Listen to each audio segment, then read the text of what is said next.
दोस्तों, अगर किसी महिला या किसी पुरुष के नाम के पीछे अगर भारतीय शब्द लिखा है, भारतीय टाइटल लिखा है, तो हमें से सभी लोग ये मान लेते हैं कि ये जो महिला या ये जो पुरुष है जिसके नाम के पीछे भारतीय शब्द लिखा है, वो किसी दलित कम्युनिटी से बिलोंग करता होगा, दलित व्यक्ति होगा। क्योंकि ज़्यादातर दलित कम्युनिटी के लोग अपने नाम के पीछे भारतीय शब्द का टाइटल लगाते हैं।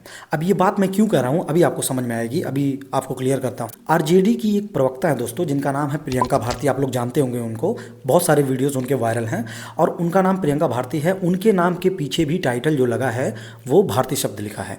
अब यहाँ पे ज़्यादातर लोग का यही मानना है कि ये प्रियंका भारती जी दलित कम्युनिटी से बिलोंग करती हैं, एक दलित महिला हैं, एक दलित नेता हैं और ये आरजेडी के साथ जुड़ी हुई हैं। इसका तात्पर्य ये होता है दोस्तों कि आरजेडी के साथ एक दलित नेतृत्व जो है जुड़ा हुआ है, एक दलित प्रवक्ता, और जो जेएनयू जैसे उच्च शिक्षा संस्थान से पढ़ करके आया है। ऐसा मानते हैं कि प्रियंका भारती, बहुत लोगों का ऐसा मानना है कि प्रियंका भारती बहुत इंटेलेक्चुअल पर्सन है और ये आरजेडी के साथ जुड़ी हुई हैं। ये मैसेज लोगों को देना चाहते हैं।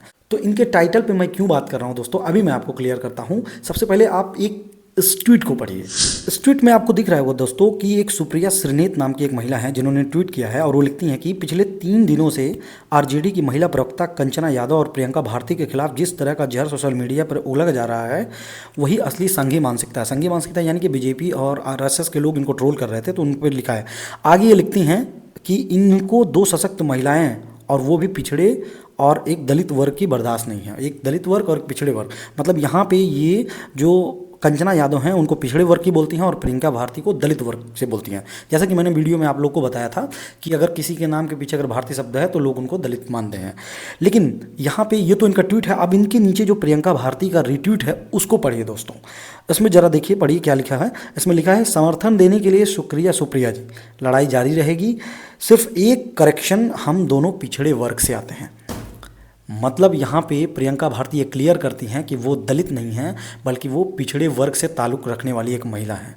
सोचिए, जिस व्यक्ति को हम लोग ये मानते थे कि ये बहुत इंटेलेक्चुअल है और ऐसा माना जाता है कि जो जेएनयू जैसे उच्च संस्थान में पढ़ता है तो वो जाति पाति से ऊपर उठ करके बात करता है, जातिवाद में बिलीव नहीं करता है। लेकिन यहाँ पे खुद प्रियंका जी रिट्वीट करके उनको बताती हैं कि मैं दलित नहीं हूँ, मैं पिछड़े वर्ग की हूँ। अब इस रिट्वीट के पीछे का भाव जो है उसको समझने की कोशिश करिए दोस्तों कि प्रियंका भारती जैसे लोग अपने साथ दलितों को नहीं जोड़ना चाहती हैं। मतलब कि वो ये स्वीकार नहीं करना चाहती हैं कि कोई उनको दलित कहे, वो तुरंत उसको करेक्ट करती हैं। मतलब ये मान रही हैं कि हम जो हैं दलितों से ऊपर हैं, दलितों से ऊपर जो पिछड़े वर्ग के लोग हैं वो दलितों से ऊपर हैं। सोचिए, जिस मनुवादी व्यवस्था में इनको शूद्र कहा गया है, ये भी शूद्र हैं। जिस व्यवस्था ने जिनसे ये बोलती हैं कि हम लड़ रहे हैं, तो ये उसी मनुवादी व्यवस्था से लड़ रही हैं जो इनको शूद्र बताता है। लेकिन जो दलितों के साथ उत्पीड़न होता है उस मनुवादी व्यवस्था के खिलाफ ये नहीं है, बल्कि ये खुद अपने अंदर के मनुवाद को जाहिर कर रही हैं कि वो किस तरीके से दलित और पिछड़े को अलग मानती हैं। कहने को तो दोस्तों प्रियंका भारती सहित तमाम ऐसे लोग हैं जो मनुवाद के खिलाफ लड़ाई लड़ने की बात करते हैं। ये बीजेपी का जो मनुवाद है उसके खिलाफ बोलते हैं, उसके खिलाफ लड़ाई लड़ने की बात करते हैं। लेकिन इन्हीं के पार्टियों को, जो तेजस्वी यादव हैं, लालू यादव हैं, अखिलेश यादव हैं, इन लोगों के अंदर जो मनुवाद है, जो वो हमेशा मनुवाद के चरणों में गिरे रहते हैं, कभी इस मंदिर कभी उस मंदिर, कभी ऐसे ये कर्मकांड कभी वो कर्मकांड, ये मनुवादी व्यवस्था इनको नज़र नहीं आता है। इस मनुवाद के खिलाफ ये लोग नहीं बोलते हैं। तो जिन्हें ऐसे मनुवाद दिखाई नहीं देते हैं वो क्या दलितों को इन मनुवादियों से बचाएंगे। तो यहाँ पे इसीलिए मैं बार बार बोलता हूँ कि दोस्तों कि दलितों के पास अपना एक सशक्त नेतृत्व होना चाहिए।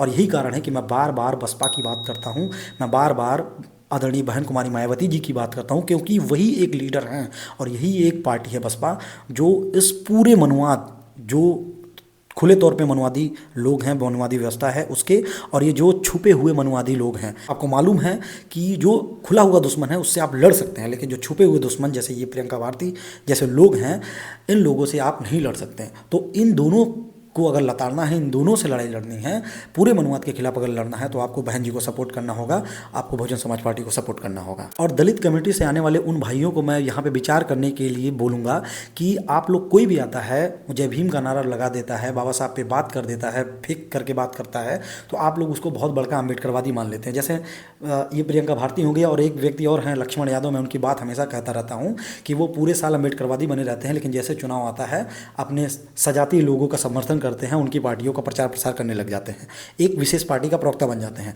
तो हमारे दलित कम्युनिटी के लोग जैसे ही देखते हैं कि ये लोग अगर जय भीम लगाते हैं, जय भीम का नारा लगाते हैं या बाबा साहब की बात करते हैं, तो झट से उनके पीछे लग जाते हैं, उनके लिए मंच सजाने लगते हैं, उनके पीछे जय जयकार करने लगते हैं। आप लोगों को ऐसे छुपे हुए सांपों से सतर्क रहने की ज़रूरत है, ठीक है ना। तो ये लोग कभी भी आपकी लड़ाई नहीं लड़ सकते हैं। आपकी लड़ाई अगर कोई लड़ सकता है तो आदरणीय बहन कुमारी मायावती जी, जो बसपा को मान्यवर कांशीराम जी के रास्ते पे बताए हुए रास्ते पे चल रही हैं, बाबा साहब के बताए हुए रास्ते पे चल रही हैं। तो इस वीडियो को ज़्यादा से ज़्यादा शेयर करिए, लोगों तक पहुंचाइए कि किस तरीके से लोग दलितों से नफरत करते हैं, किस लेवल पे उतर करके दलितों को अपने साथ नहीं रखना चाहते हैं, उनको दलित शब्द से ही नफरत है।